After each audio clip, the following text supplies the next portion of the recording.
gente. Então vamos dar uma continuidadezinha aqui na matéria da segunda unidade, né? E a gente, salvo engano, na última aula, a gente terminou falando sobre árvores limítrofes, né? Passagem forçada. Confirme aí para mim, por favor. Positivo. Beleza. Então vamos. Então a gente vai dar continuidade hoje e a gente vai falar da figura do condomínio hoje. Certo? Do condomínio. Vamos lá. Veja o seguinte. Quando a gente fala aqui da figura de condomínio, até a própria nomenclatura, né, do instituto, ele fala que você tem mais de uma pessoa na qualidade de ser codóminos de alguma coisa, né? Ou seja, ele tem um domínio, um condomínio com outra pessoa. São domínio de duas ou mais pessoas. Tá certo? Porque você está falando, obviamente, de uma pessoa, a pessoa só tem o domínio, né? Mais de uma pessoa, ela passa a ter um condomínio. Só que, nessa situação, o que é que a gente analisa? Que nós temos dois tipos de condomínio a serem analisados no nosso sistema jurídico, né? O condomínio tradicional e o condomínio por unidade autônoma. Veja a seguinte situação. Primeiro, a gente tem que trabalhar com o conceito do que seja a figura do condomínio, né?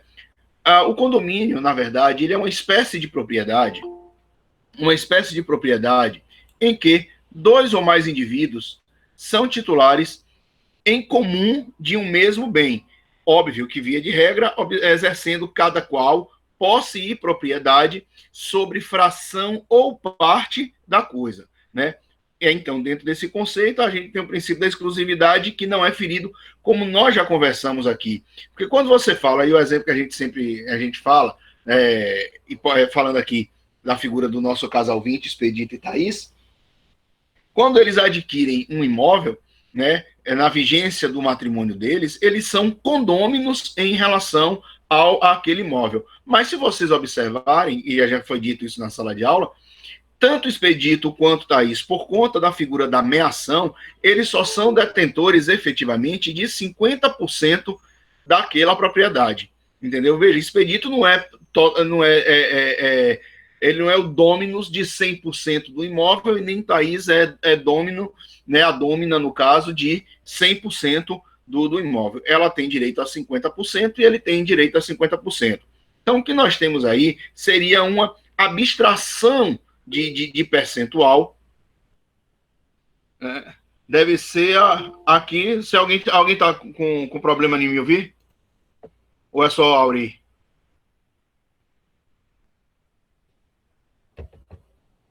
Pronto. Aí é com ele, então. Vou botar aqui.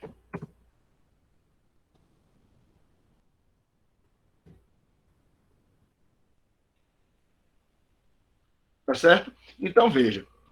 Então, nessa situação, quando você tem o direito de propriedade e o princípio da exclusividade, nós temos aquela situação que nós já falamos lá em posse, quando estudamos com posse, né, de que os dois titulares ou mais titulares, eles não podem ter o mesmo direito real sobre a mesma coisa. Isso significa dizer, por exemplo, que Expedito, ainda que seja uma pessoa plenamente capaz, ele não pode vender a totalidade do imóvel, né, do bem, porque Thaís, ela é detentora também da outra metade. Ou seja, ele precisa da outorga conjugal com o fito de fazer o exercício de disposição daquele determinado bem, né? Então, veja, nessa situação... Oi? Posso perguntar? Pode. Por que, por exemplo, num regime de casamento em que é comum o imóvel aos dois, sendo que um comprou o imóvel antes do casamento, aí se casaram, no momento em que vai vender o imóvel, por que tem que ter outorga dos dois? Não, calma, não é bem assim, não.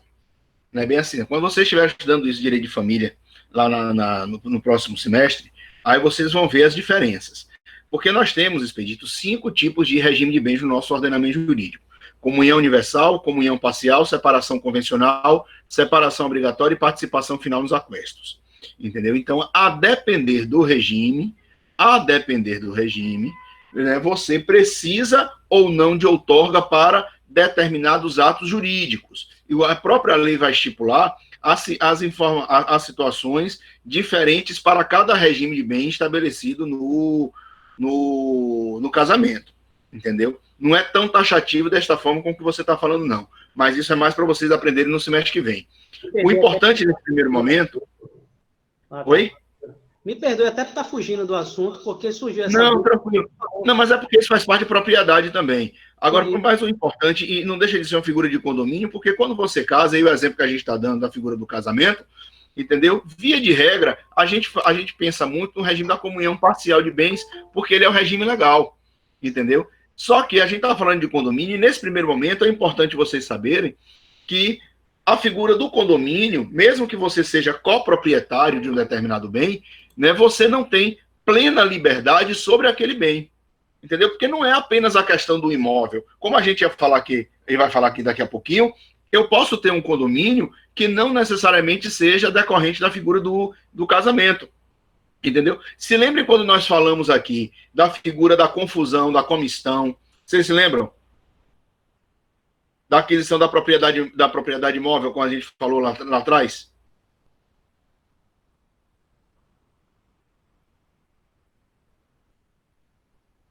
Recordam?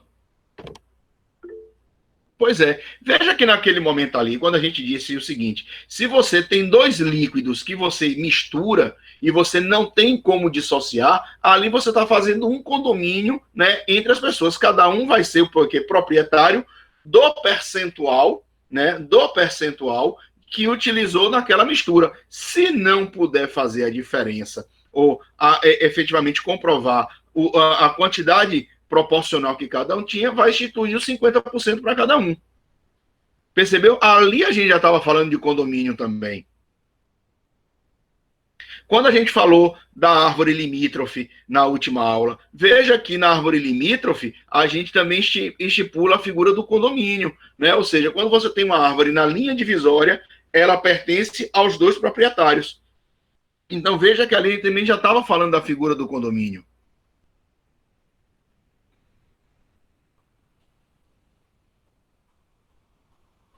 Beleza? Beleza. Entendeu, meu amigo Expedito? Entendi sim, obrigado. Valeu.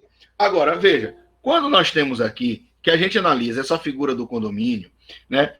A classificação de condomínio, a gente tem, o primeiro condomínio que a gente trabalha é o condomínio chamado condomínio tradicional, né? Que ele é regido pelo Código Civil, né? Mas ele é bipartido, entenda dessa forma, porque ele pode ser tanto ordinário quanto especial, né? Ou seja, dentro do condomínio tradicional, nós temos duas espécies de condomínio, que é o condomínio tradicional ordinário e o condomínio tradicional especial. Preste atenção nisso daqui, que a galera tem uma tendência a confundir, né? Veja que o ordinário, ele é chamado de condomínio pró-indiviso, né? Pró-indiviso, ou seja, todos os condôminos, eles exercem posse e propriedade sobre o bem em sua integralidade. Preste atenção.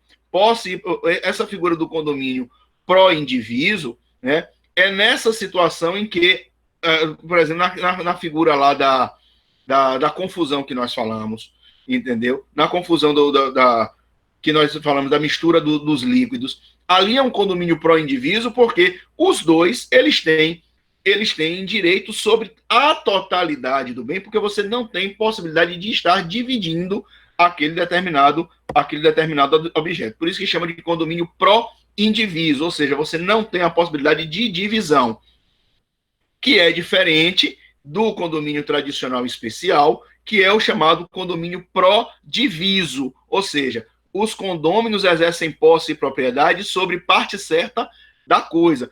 É o caso, por exemplo, aí da figura da ameação estabelecida no casamento, né? Porque ali você tem a possibilidade de dividir aquele bem, entendeu? Sabendo que cada um, ao final, vai levar 50% de cada um, de 50% do bem, entendeu?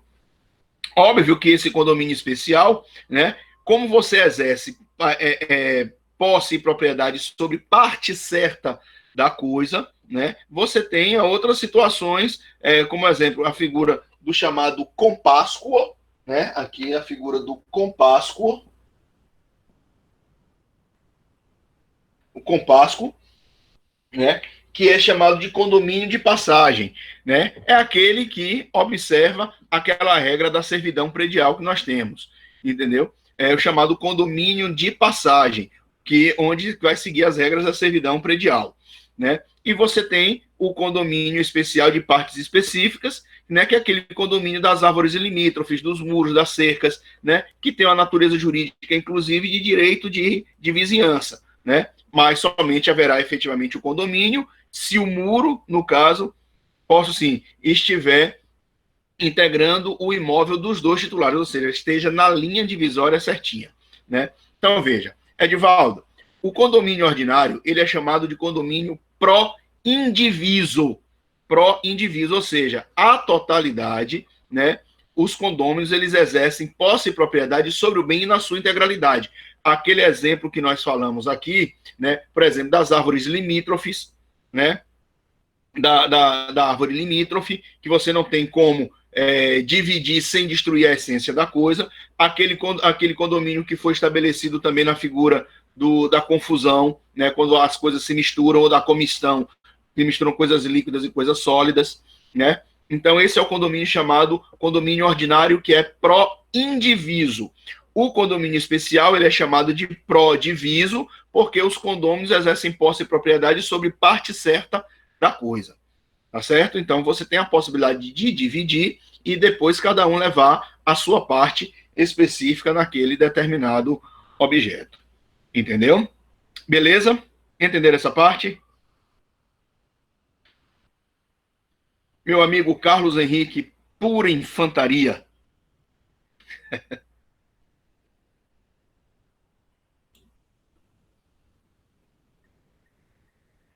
Acabei de dizer, Adson, né? O condomínio pró-indiviso. O pró-indiviso é aquele que você tem a possibilidade de dividir, onde as pessoas, os condôminos, exercem posse e propriedade sobre parte certa da coisa, né? Mas eu vou colocar isso, acho que se não tiver se não já tiver postado a apostila sobre isso, eu vou colocar, viu? Eu vou colocar isso lá na apostila. Não se preocupe com isso não. Tá beleza? Então veja, o outro tipo de condomínio que nós temos, veja, a gente só estava falando aí do condomínio extradicional, né? E dentro do tradicional a gente tem o ordinário e temos o especial. E a gente tem ainda o outro chamado condomínio por unidades autônomas, né? Ou seja, essa situação daqui do condomínio de unidade autônoma, aí a gente trabalha com aquilo que chamamos de condomínio edilício, né? Ou seja, aquele condomínio de edifício, que não necessariamente a gente tem que pensar como sendo o edifício vertical. Você pode ter um condomínio vertical, você pode ter um condomínio horizontal também, né? Condomínio de casas, né? Terrenos, e a gente vai falar dele daqui a pouquinho para vocês. Então, veja, esse condomínio por unidade autônoma, ele é trabalhado tanto pelo Código Civil, né, a partir dos artigos 1331 a 1358, e também pela Lei 4.591 de 64. Tá? Deixa eu anotar aqui. O condomínio por unidade autônoma, né? Você tem Código Civil de 2002, artigos 1331 a 1358 e a Lei 4.591/64. Alguém ia perguntar? Professor, Fala aí. me tive uma dúvida. Então, esse condomínio ordinário, ele está dentro do artigo 1314, é? Meu amigo, deixa eu abrir aqui o Código Civil, que aí eu te confirmo isso. E depois a gente ainda tem no 1327 o do condomínio necessário, né? Isso. Que é esse ordinário, se eu não me engano. Peraí, deixa eu abrir aqui o Código Civil, que a gente já te informa.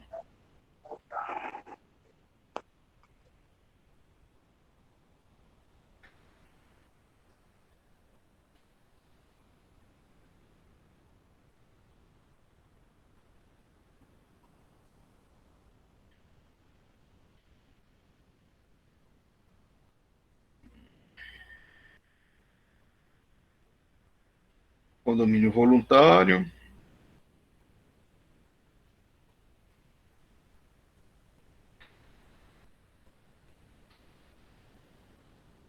O condomínio necessário é o condomínio especial. Certo? O condomínio necessário Ok. é o condomínio especial.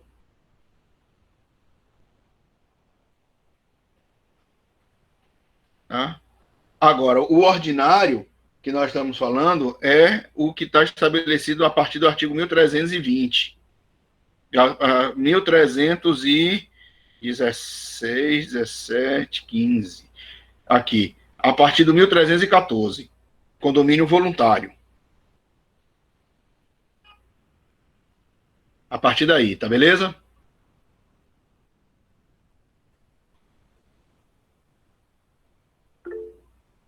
Ok. Tá certo? Então, veja. Aí, quando você fala aqui e o condomínio edilício, né, tá lá no artigo 1331 em diante, né? 1331, ele fala especificamente do condomínio edilício, né? Então, vamos lá. Veja o seguinte, esse condomínio edilício daí, que é regulamentado pelo Código Civil, pela Lei 4.591 de 64, né? Ele trabalha também com duas espécies, né? Que é o chamado condomínio de apartamento, que aí a gente pensa nesse condomínio, via de regra, horizontal, né? Que é esse condomínio, efetivamente, que a gente fala, que é regido por essas duas leis aqui, o Código Civil é a Lei 4591, e a gente ainda tem um outro condomínio chamado condomínio de casas e terrenos ou condomínio privê. Esse é o nome que se dá doutrinário a esse, do condomínio privê, né? Que é, além de regido pelo Código Civil e pela Lei 4.591 de 64, ele também é regulamentado pela Lei 6766 de 79, que é o condomínio de casa, esse condomínio que vocês têm de casas fechadas ou de vários imóveis no mesmo condomínio, né? Então, esse é chamado condomínio de casas ou de terrenos, que aí é o chamado condomínio privê. Aí é só praticamente a leitura do Código Civil, que a gente não vai trabalhar especificamente com as leis especiais, né? Mas o Código Civil ele vai estar trazendo as informações de como cada um desse condomínio ele deve se comportar dentro do nosso sistema jurídico. Tá certo? Beleza? Tranquilo, gente.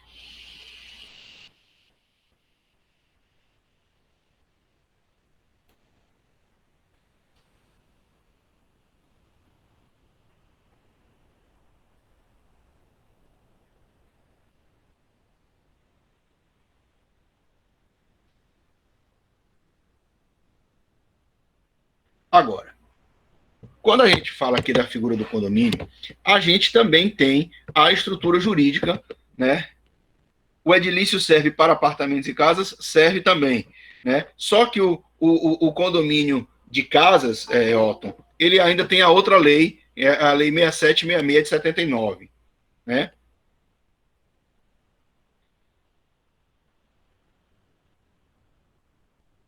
Porque quando você fala de edilício, você fala normalmente você fala condomínio vertical e horizontal. Via de regra, o condomínio, aí você tem o condomínio vertical, que são os prédios, os edifícios, e você tem o horizontal, que são as coisas mais planas, certo? Agora veja, como a gente está falando aqui de figura de propriedade, né, a própria estrutura jurídica do direito de propriedade que nós temos, ele traz o direito aqueles poderes inerentes ao direito de propriedade, né? Ao direito de propriedade. E veja que aí uma forma que o condomínio, ele de uma certa forma, ele traz uma limitação ao exercício do outro condômino, né? Aí, ou seja, você tem, da mesma forma, você tem o direito de usar, gozar, fruir do objeto, né? Mas aí você tem uma certa limitação, né? Então, veja que eu tenho uma limitação, eu não posso, se eu tenho a figura de um condomínio, eu tenho algumas limitações legais que eu não posso vender, via de regra, sem a anuência do outro, do outro condômino. Como também me estabelece uma regra interessante chamada de preempção legal. Olha que vocês viram isso quando vocês deram contratos. Né, um contrato de compra e venda, aquela cláusula especial da compra e venda, que é a preempção. A gente aplica aquele conceito aqui também, mas essa preempção da figura do condômino, do condomínio, é a chamada preempção legal, a preferência é legal, ou seja, eu não posso vender a minha parte sem antes, obrigatoriamente, oferecer para o meu condômino, para que ele venha a adquirir a propriedade integral da coisa. Né? Então, veja, nessas situações, você trabalha muito com essa figura de condomínio, quando você fala do condomínio estabelecido por conta da ameação do casamento, o condomínio que é estabelecido em relação a uma sociedade, né, aquela sociedade de cotas que vocês já aprenderam ou estão aprendendo em direito das sociedades, né? O exercício que você tem sobre a confusão, sobre a comistão.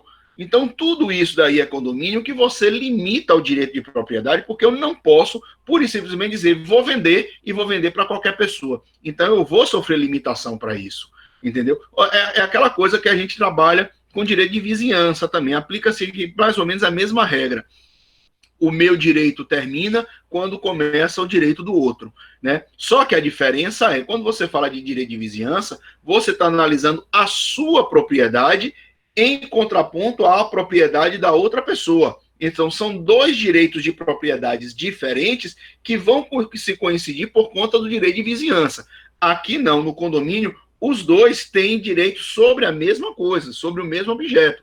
Aí você está analisando qual é o percentual, se aquilo, os dois exercem ao mesmo tempo esses direitos e a limitação que cada um deles tem em relação a esses direitos.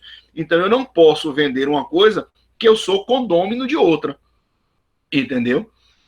Quando você fala, por exemplo, até no condomínio edilício, eu não posso vender, né, a minha parte ou o meu direito sobre o exercício do salão de festa. Veja que não tem lógica você fazer isso, né? Você não pode sequer ainda vender a sua parte da garagem, né? Você pode alugar, mas você não pode vender, você não tem essa possibilidade de estar dispondo, porque aquilo é parte integrante do apartamento. Entendeu? Então tem várias informaçõezinhas que a gente trabalha com a figura do condomínio. Né? Então, veja, eu sofro a limitação. Exatamente, mas aí essa questão da obra, Thaís, essa questão da obra daí, aí seria uma limitação por conta do direito de vizinhança e não por conta do condomínio, entendeu? O desmembramento da garagem você pode fazer de forma convencional, entendeu? Você pode alugar uma outra parte, ceder uma parte, né?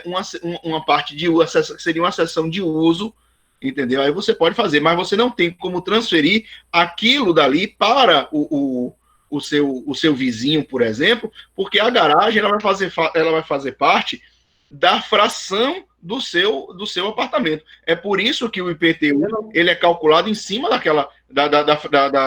do espaço do imóvel. Não existe essa forma de você desmembrar para poder substituir a garagem que está vinculada a um apartamento e colocar em outro, não? Não, mas aí é outra história. Se você tiver, aí você pode fazer um acerto, mas desmembrar efetivamente não. No cartório não existe essa possibilidade, não é? Aí eu não vejo essa possibilidade, não, porque isso tem que ser feito no momento em que você está fazendo o registro do imóvel. Aconteceu isso com meu pai e minha mãe no outro apartamento que eles moravam, né? Porque no momento do sorteio lá, da colocação da garagem, do sorteio da garagem, eles ficaram com a garagem, só que na época meu pai e minha mãe tinham 2 carros e teve um vizinho que era muito amigo deles que tinha apenas um carro, então eles acertaram a troca da garagem, entendeu? Mas só por amizade, porque no registro consta seu pai com garagem. Porque é por isso que hoje, normalmente, essas garagens elas têm praticamente o mesmo tamanho, justamente para evitar essas discussões. Entendi, tá bom, obrigado. Viu? Então, veja, quando você fala aqui do condomínio, antes acontecia, meu amigo, antes era era um pagode do Branco Amalucado, um samba do Crioulo Doido, era um negócio da zorra. Entendeu? Então, ninguém fazia o que queria e bem entendia. Né? Então, veja, mas você hoje tem essas limitações.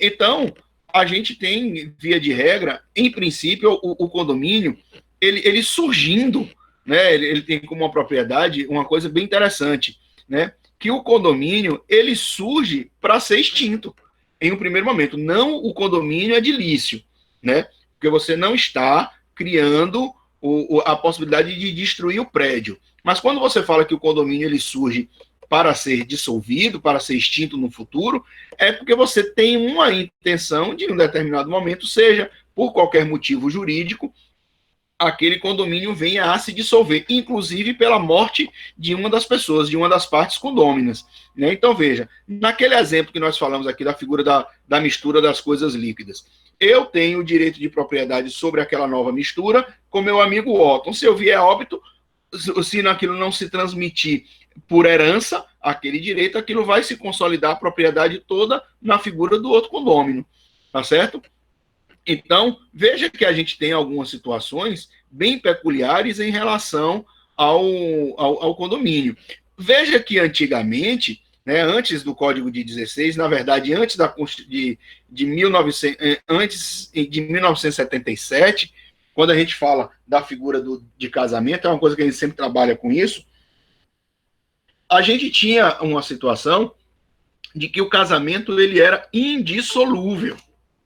Né? Ou seja, antes de 1977, quando surgiu a lei do divórcio, a pessoa, quando se casava, o casamento apenas se acabava pela morte da pessoa.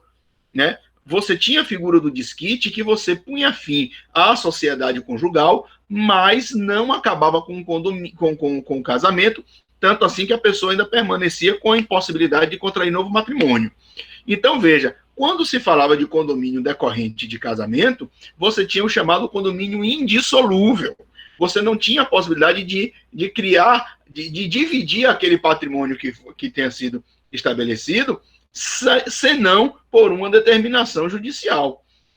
Entendeu? É diferente, né, desses condomínios, por exemplo, que você tem de uma sociedade, que na sociedade, por exemplo, se você não está dando certo com seu sócio, você pode dissolver o condomínio que vocês têm ali em relação ao escritório, basta dissolver a sociedade, sendo judicial ou sendo convencional, então você tem uma possibilidade mais ampla de você acabar com o condomínio, entenderam?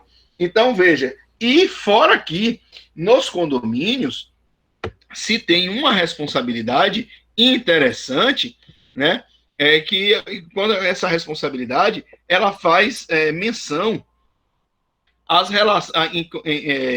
com relação às despesas e às dívidas criadas pelo bem, entendeu? Ou seja, essas situações elas são via de regra proporcionais, né, às cotas assumidas pelos condôminos, né, e que via de regra essa responsabilidade ela é solidária. Né, ela é solidária, mas veja que quando as despesas, né, nas despesas ela é solidária, ela é dividida pelas cotas e ela pode ser solidária.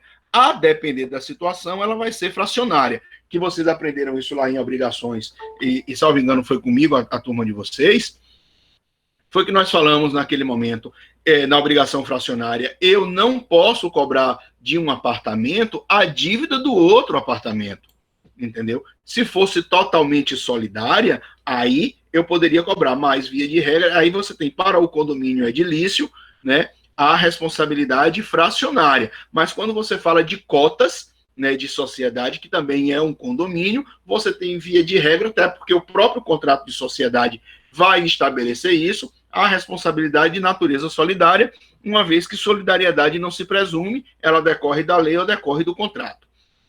Se você estiver pensando, por exemplo, numa conta conjunta, né, de um casal, a responsabilidade é solidária legal, né, e é um condomínio que eles têm em relação à conta, tanto para o bônus quanto para o ônus. Entenderam, gente? Como é que funciona essa figura do condomínio?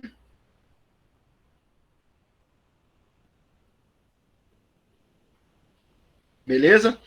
E aí, normalmente, quando você tem a figura, como é que se extingue? Você disse aí que o condomínio, via de regra, ele surge, ele nasce para ser extinto, né? Verdade. Agora, você tem que analisar a extinção de acordo com a natureza jurídica do bem, né? Se o bem for divisível, né, ou o bem for indivisível, porque se ele for divisível, isso significa dizer que ele pode ser dividido sem perder suas qualidades, existe a presunção da divisibilidade, sem problema, você divide, cada um leva a sua cota à parte, tá tudo ok.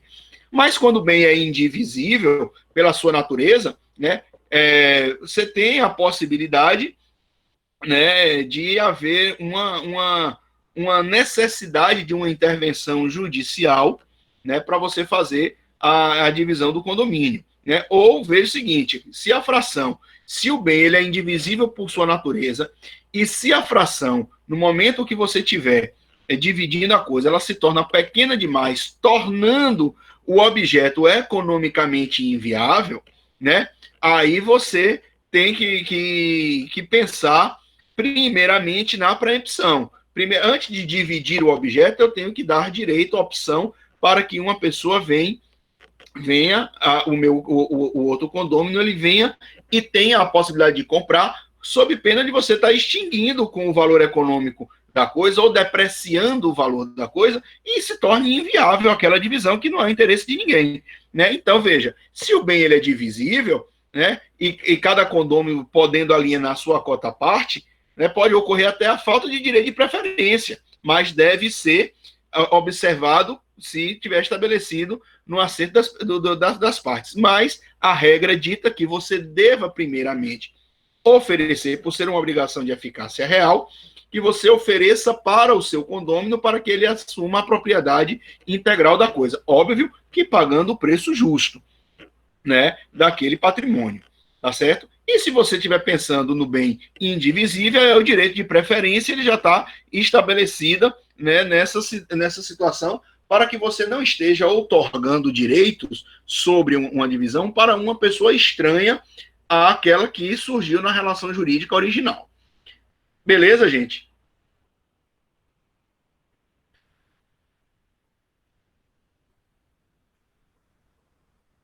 Assuntozinho tranquilo, esse daí.